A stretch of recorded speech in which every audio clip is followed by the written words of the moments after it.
نحمده ونصلي على رسوله الكريم أما بعد فأعوذ بالله من الشيطان الرجيم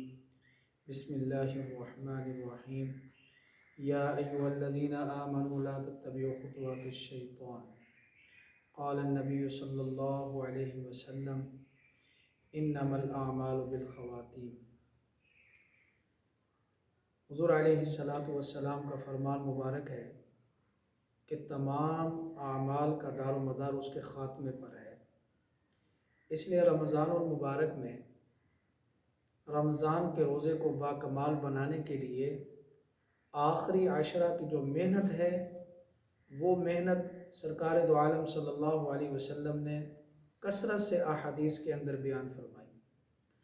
اور رسول اللہ صلی اللہ علیہ وسلم آپ کی سنت دائمہ جسے اعتکاف کہا جاتا ہے، رسول مقبول صلی اللہ علیہ وسلم نے آپ نے اس سنت کو کثرت سے ادا فرمایا۔ ہر سال آپ اعتکاف فرماتے تھے۔ رسول مقبول صلی اللہ علیہ وسلم نے ارشاد فرمایا، المعتکف یعتکف الذنوب،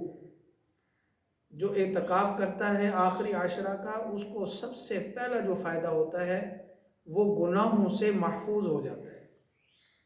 اب ایک بندہ 10 دن مسجد کے اندر پابندی سے اعتکاف کرتا ہے تو وہ ہر قسمی گناہوں سے محفوظ ہو جاتا ہے۔ نہ اس نے کسی کی غیبت کرنی، نہ اس نے چغل خوری کرنی، نہ اس نے کسی سے لڑائی جھگڑا کرنا، بلکہ وہ قرآن کی تلاوت کرے گا، 5 وقت کی نماز تکبیر اولیٰ کے ساتھ پڑھے گا، ذکر اذکار کرے گا، اور فرشتوں کی محفل کے اندر رہے گا۔ تو فرشتوں کی صحبت میں بیٹھنے کی وجہ سے فرشتوں کی صفات اس کے اندر آ جائیں گی۔ اس لیے آخری عشرہ کے اعتکاف یہ حضور علیہ السلام کی سنت مستمرہ اور سنت مؤکدہ ہے۔ رسول مقبول صلی اللہ علیہ وسلم نے ارشاد فرمایا، آخری عشرہ کا اعتکاف کرنے کا دوسرا فائدہ یہ ہے کہ جو بندہ آخری عشرے کا اعتکاف کرتا ہے وہ نیکیاں جو وہ اعتکاف کے علاوہ باہر کر سکتا تھا، کسی کی بیمار پرسی کے لیے جا سکتا تھا، کسی کے جنازہ میں شرکت کر سکتا تھا، اعتکاف میں بیٹھنے کی وجہ سے وہ باہر ان نیکیوں کو نہیں کر سکتا، تو اللہ رب العزت اس اعتکاف کی برکت سے ان کو ان تمام نیکیوں کا مقبول اجر عطا فرماتے ہیں۔ اور رسول مقبول صلی اللہ علیہ وسلم نے اس اعتکاف کا تیسرا فائدہ یہ بیان فرمایا کہ جو بندہ آخری عشرہ کا اعتکاف کرتا ہے، اللہ رب العزت اس کو شب قدر کی برکتیں عطا فرما دیتے ہیں۔ ایک بندہ ساری رات عبادت کرتا ہے اور طاق راتوں میں بھی عبادت کی اللہ پاک توفیق عطا فرما دیتے ہیں، تو جب وہ آخری عشرہ کی طاق راتوں میں عبادت کرے گا، اور حدیث شریف میں آخری عشرہ کی طاق راتوں میں شب قدر کو تلاش کرنے کا جو حکم فرمایا گیا وہ اس لیے کہ آخری عشرہ کی طاق راتوں میں شب قدر کو تلاش کرو۔ تو جب آخری عشرہ کی طاق راتوں میں یہ عبادت کرے گا، اللہ رب العزت کو اس کو شب قدر کا وہ اجر عطا فرما دیں گے۔ تو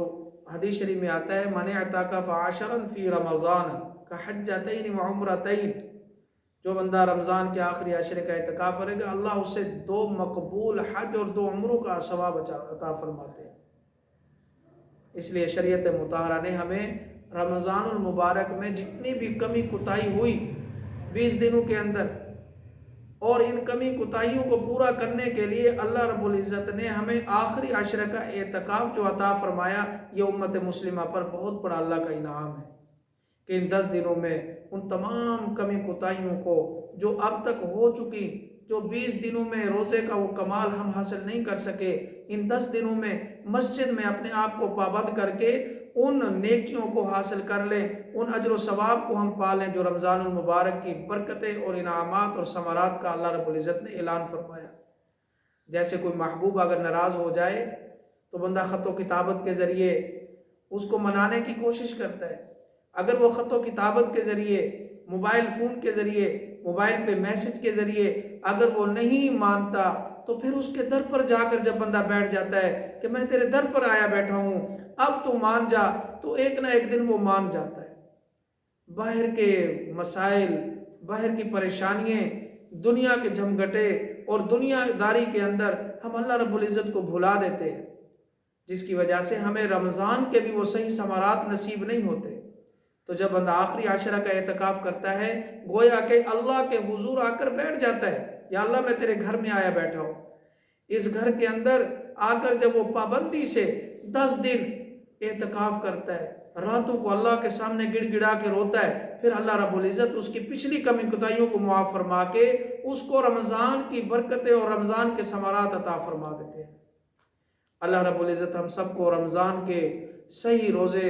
اور باکمال روزے بنانے کی توفیق عطا فرمائے۔ رمضان کے آخری عشرہ کی ہمیں ثمرات نصیب فرمائے۔ رمضان المبارک میں جتنے بھی انعامات کا اللہ رب العزت نے وعدہ فرمایا، اللہ رب العزت ہم سب کو ان وعدوں کا مستحق بنا دے۔ وآخر دعوانا الحمدللہ رب العالمین۔